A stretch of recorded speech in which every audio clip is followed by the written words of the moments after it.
नमस्कार, मैं हूं रत्ना और आप देख रहे हैं सी न्यूज़ भारत। रुक करते उत्तर प्रदेश बुलेटिन की ओर बात होगी रामपुर की, जहां United forum of bank union ने 5 दिवसीय बैंकिंग की मांग को लेकर एसबीआई मुख्य शाखा पर जोरदार प्रदर्शन किया। इसके साथ ही बात होगी महाराजगंज की, जहां निचलौल के बड़हरा चरगाह में गणतंत्र दिवस पर ध्वजारोहण और आंगनबाड़ी केंद्र का उद्घाटन कर युवाओं को देशभक्ति और विकास के प्रति प्रेरित किया गया। तमाम खबरों पर विस्तार से चर्चा करेंगे। United forum of bank union ने अपनी मांगों को लेकर आज स्टेट बैंक ऑफ इंडिया की मुख्य शाखा पर जोरदार प्रदर्शन किया। इस प्रदर्शन में सभी बैंकों के अधिकारी और कर्मचारी शामिल रहे, जिसमें महिलाओं की भी बड़ी संख्या में भागीदारी रही। यूएफबीयू के अध्यक्ष जगमोहन अग्रवाल ने कहा कि रिजर्व बैंक ऑफ इंडिया बीमा विभाग और तृतीय क्षेत्र में 5 दिवसीय बैंकिंग लागू है, लेकिन राष्ट्रीयकृत बैंकों में ये व्यवस्था अभी तक लागू नहीं की गई है। सचिव एमके चौहान ने चेताया कि यदि सरकार जल्दी 5 दिवसीय बैंकिंग लागू नहीं करती तो संघ और कठोर कदम उठाने को मजबूर होगा। संयोजक आशुतोष गुप्ता और state bank of India pensioner संगठन के सचिव हरिओम सक्सेना ने भी सरकार को चेताया कि अगर जल्दी 5 दिवसीय बैंकिंग लागू नहीं हुई तो वो अनिश्चितकालीन हड़ताल पर जाने को मजबूर होंगे। इस अवसर पर बैंक ऑफ बड़ौदा के सरजू, नजीर अहमद, राजीव, महेश कुमार सैनी सहित अन्य बैंक अधिकारी भी मौजूद रहे। सर, क्या नाम है आपका और आज स्ट्राइक की गई है सर? बता। मेरा नाम जगमोहन अग्रवाल है। मैं United forum bank union Rampur unit का अध्यक्ष हूँ। आज हम लोग यहाँ पे बैंकों में हड़ताल के संबंध में यहाँ स्टेट बैंक के सामने प्रदर्शन करने के लिए इकट्ठा हुए हैं। आज हमारे बैंकों में सारे हिंदुस्तान की सारे सरकारी का बैंक बंद है, उसमें स्टेट बैंक भी शामिल है। कन्याकुमारी से लेकर कश्मीर तक की कोई भी शाखा आज हमारे बैंक में नहीं खुली है, सबका शटर डाउन है। आज हमारी मांग सिर्फ एक मांग के लिए है कि हमारे बैंकों में 5 डेज बैंकिंग लागू किया जाए। यह 5 डेज बैंकिंग का यह है कि यह हिंदुस्तान के सारे कार्यालयों में। रामपुर से सी न्यूज़ संवाददाता राजू की रिपोर्ट। अयोध्या के डिप्टी कमिश्नर प्रशांत सिंह ने मुख्यमंत्री योगी आदित्यनाथ के समर्थन में इस्तीफा दे दिया। उन्होंने कहा कि मैं योगी के बारे में कुछ भी गलत नहीं सुन सकता, उनका नमक खाता हूं। उनके बारे में किसी तरह की नकारात्मक बात मुझे स्वीकार नहीं है। इस्तीफा देने के बाद प्रशांत सिंह भावुक हो गए और फूट फूट कर रोने लगे। उन्होंने कहा कि मुख्यमंत्री का अपमान सुनकर उन्हें गहरा आघात हुआ। इस दौरान शंकराचार्य के बयान पर भी उन्होंने अपनी प्रतिक्रिया व्यक्त की। करना चाहिए, मुझे बर्दाश्त नहीं हुआ।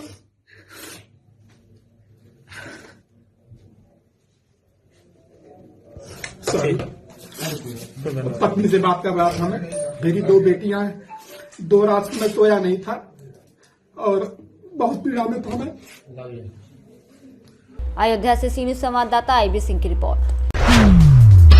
अयोध्या में भारतीय राष्ट्रीय पत्रकार महासंगठन के तत्वाधान में पत्रकारों ने विश्वविद्यालय अनुदान आयोग की नीतियों और प्रस्तावों के विरोध में शांतिपूर्ण प्रदर्शन किया और राष्ट्रपति को संबोधित ज्ञापन उपजिलाधिकारी सुधीर कुमार को सौंपा। ज्ञापन में इन नीतियों को उच्च शिक्षा की स्वायत्तता, गुणवत्ता और समान अवसरों के लिए चुनौती बताते हुए तत्काल पुनर्विचार की मांग की गई। पत्रकारों ने कहा कि शिक्षा का व्यवसायीकरण लोकतंत्र को कमजोर करता है। निर्णयों में शिक्षकों, छात्रों और विशेषज्ञों की भागीदारी अनिवार्य होनी चाहिए। संगठन ने चेतावनी दी कि वर्तमान नीतियों से ग्रामीण और साधन विहीन विद्यार्थियों पर नकारात्मक प्रभाव पड़ेगा और शिक्षा को सेवा का क्षेत्र बनाए रखना समय की आवश्यकता है। उपस्थित पत्रकारों ने उच्च शिक्षा में पारदर्शिता, समानता और स्वायत्तता सुनिश्चित करने के लिए राष्ट्रपति से विवादित नीतियों पर रोक और व्यापक विमर्श के बाद निर्णय लेने की मांग की। तो जो है राष्ट्रपति को संबोधित जो ज्ञापन दिया गया है, क्या है मामला और क्या मांगे हैं? हम लोग आज यहाँ जो देश में यूजीसी नाम का काला कानून लागू किया गया है केंद्र सरकार द्वारा, उसका विरोध कर रहे हैं और हमने भारतीय राष्ट्रीय पत्रकार महासंगठन अयोध्या द्वारा माननीय राष्ट्रपति महोदय को एक ज्ञापन दिया गया है। यह ज्ञापन एसडीएम मिल्कीपुर के द्वारा भेजा जा रहा है।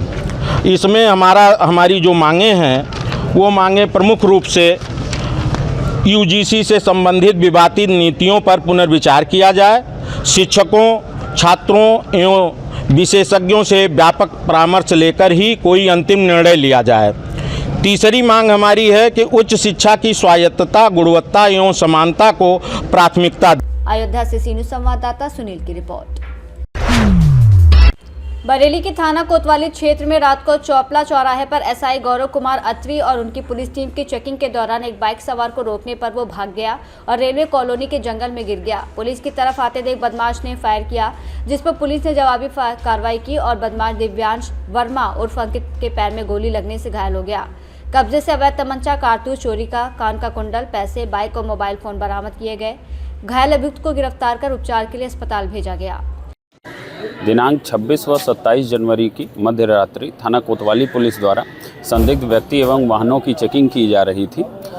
उसी वक्त एक संदिग्ध युवक एक अपाचे बाइक से अपना मुंह कपड़े से ढककर आता हुआ दिखाई दिया, जिसे पुलिस पार्टी द्वारा रुकने का इशारा किया गया तो उसने अपनी बाइक रेलवे कॉलोनी की ओर मोड़ दी। जब पुलिस पार्टी द्वारा उसका पीछा किया गया तो उसकी बाइक फिसल कर गिर गई। गिरते ही उसने पुलिस पार्टी पर जान से मारने की नीयत से फायर कर दिया।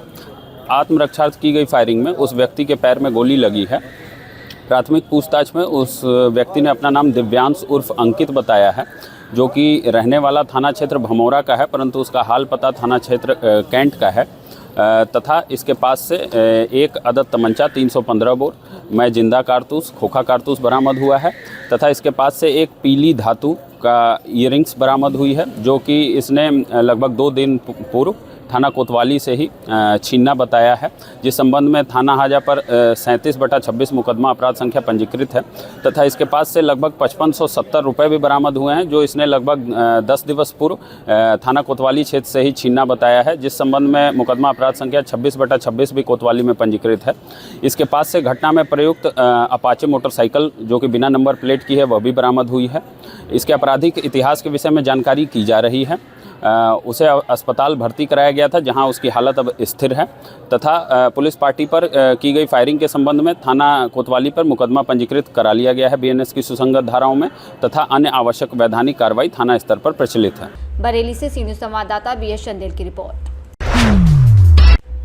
इटावा में इलेक्ट्रॉनिक और प्रिंट मीडिया वेलफेयर एसोसिएशन ने पदाधिकारियों को परिचय और नियुक्ति पत्र वितरित करने, वरिष्ठ पत्रकारों को सम्मानित करने का भव्य समारोह आयोजित किया, जिसमें जिले भर के पत्रकार और गणमान्य अतिथि मौजूद रहे। मुख्य अतिथि महामंडलेश्वर राजेंद्र दास, महामंडलेश्वर शिवम और राष्ट्रीय जय मां काली सेना के अध्यक्ष अनिल गुरु रहे, जबकि राष्ट्रीय अध्यक्ष पंडित सुशील कुमार और प्रदेश अध्यक्ष सुगत सिंह विशिष्ट अतिथि के रूप में मौजूद थे। प्रदेश अध्यक्ष सुगत सिंह ने पत्रकारों से निष्पक्ष और जिम्मेदार पत्रकारिता का आह्वान किया और संगठन की मजबूती को पत्रकारों की सुरक्षा बताया। अतिथियों ने पत्रकारिता को समाज का दर्पण और लोकतंत्र का स्तंभ बताते हुए सत्य और जनहित में कार्य करने की प्रेरणा दी। कार्यक्रम शपथ ग्रहण के साथ संपन्न हुआ। इटावा से सी न्यूज़ संवाददाता असित यादव की रिपोर्ट। हमीरपुर में 26 जनवरी के ध्वजारोहण समारोह की वायरल तस्वीरें और वीडियो सामने आए हैं, जिसमें मुस्करा ब्लॉक की महेरा ग्राम पंचायत ने झंडा समारोह के दौरान तिरंगा झंडा फूल बरसने से पहले ही टूट गया। ग्राम प्रधान सचिव की व्यवस्था पर सवाल उठाए जा रहे हैं और लोग इसे लापरवाही या अपमान दोनों ही रूपों में देख रहे हैं। हमीरपुर से सी न्यूज़ संवाददाता जितेंद्र की रिपोर्ट। निचलौल विकासखंड के ग्राम सभा बड़हरा चरगाह में गणतंत्र दिवस के अवसर पर ग्रामीणों ने ध्वजारोहण कार्यक्रम आयोजित किया। इस मौके पर गांव के वरिष्ठ नागरिक अवध नारायण पांडे ने ध्वजारोहण किया और आंगनबाड़ी केंद्र का उद्घाटन किया। ग्राम प्रधान राजकुमार कुशवाहा ने बताया कि गांव के वरिष्ठ और बुजुर्ग नागरिकों को ही विकास कार्यों और उद्घाटन में शामिल करना चाहिए। इससे न केवल युवाओं को प्रेरणा मिलेगी, बल्कि वो देश और संविधान के प्रति अधिक जागरूक भी होंगे। महाराजगंज से सी न्यूज़ संवाददाता अरुणेश कुमार गुप्ता की रिपोर्ट। 26 जनवरी को कल्याणकारी पीडीसी सरस्वती पूर्व मध्य विद्यालय नन्नूबार में 77वां गणतंत्र दिवस धूमधाम से मनाया गया। कार्यक्रम की शुरुआत ध्वजारोहण से हुई, जिसे प्रबंधक महेंद्र सिंह ने किया और इसके बाद उन्होंने माता सरस्वती के सम्मुख दीप प्रज्वलित कर सांस्कृतिक कार्यक्रमों का शुभारंभ किया और गणतंत्र दिवस के महत्व पर जानकारी साझा की। कार्यक्रम का संचालन दीपांशु चौहान ने किया। विद्यालय की शिक्षिकाएं सलोनी चौहान, शीतल यादव ने सांस्कृतिक प्रस्तुतियों में विशेष भूमिका निभाई। नेहरू पब्लिक स्कूल ठाकुरद्वारा के प्रधानाचार्य मनोज कुमार और समस्त स्टाफ भी इस अवसर पर मौजूद रहे।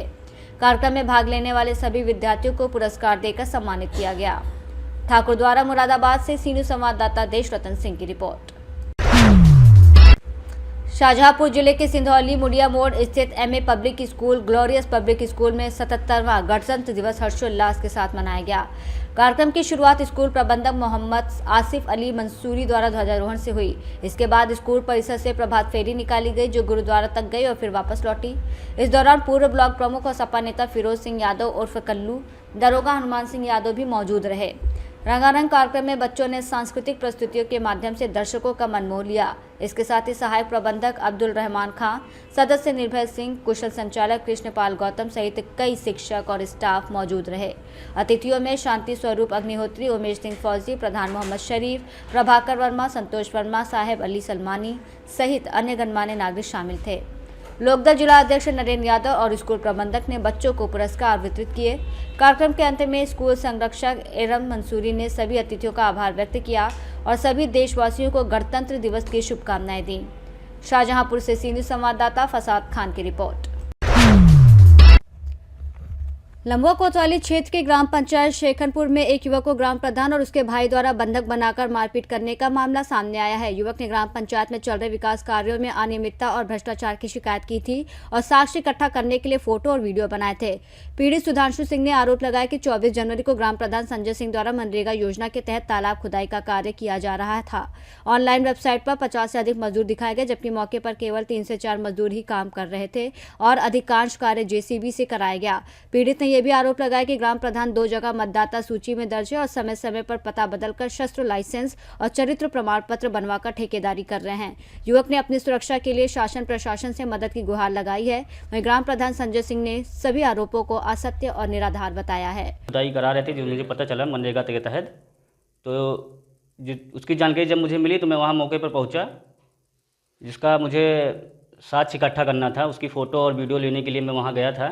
जब मैं वहाँ पहुँचा, मैंने उसकी फ़ोटो और वीडियो बनाई तो इनके द्वारा जो है मेरे ऊपर हमला कर दिया गया। ये लोग पहले से वहाँ 5-6 लोग मौजूद थे, मेरा इंतज़ार कर रहे थे। इनको पता था कि मैं वहाँ आऊँगा। जैसे मैं वहाँ पहुँचा, इन्होंने मेरी बाइक तोड़ डाली, मुझे मारा पीटा लाठी डंडों से, मेरी मोबाइल छीन ली, मुझे जबरन जो है बंधक बना लिया गया ताकि मैं किसी को सूचना न दे पाऊँ। किसी गाँव वालों द्वारा जब मेरे घर वालों को पता चला तो मेरे घर वाले वहाँ आके मेरे बीच बचाव किए, नहीं तो ये लोग मुझे जो है जान से मार देते उस दिन। ये लोग जो है अपराधी किस्म के आदमी हैं। इनके द्वारा जो है विगत 4 वर्षों से फर्जीवाड़ा किया जा रहा है, जिसका मैं लगातार विरोध कर रहा हूँ। ये लोग इतने बड़े अपराधी हैं कि ये लोग 2-2 मतदाता सूची में अपना नाम दर्ज किए हुए हैं। ज़रूरत पड़ने पे कभी वहाँ का पता लेते हैं, कभी यहाँ का पता देते हैं, जिसका विरोध मैं कर रहा हूँ लगातार। और इनके द्वारा जो है इतना बड़ा फर्जीवाड़ा किया गया कि इनके ऊपर जो है कई मुकदमे होने के बावजूद इनके द्वारा जो है शस्त्र लाइसेंस लम्बुआ सुल्तानपुर से सी न्यूज़ संवाददाता वाजिद हुसैन की रिपोर्ट। बुलेटिन में फिलहाल इतना ही। देश और दुनिया की तमाम बड़ी खबरों के लिए आप देखते रहिए सी न्यूज़ भारत।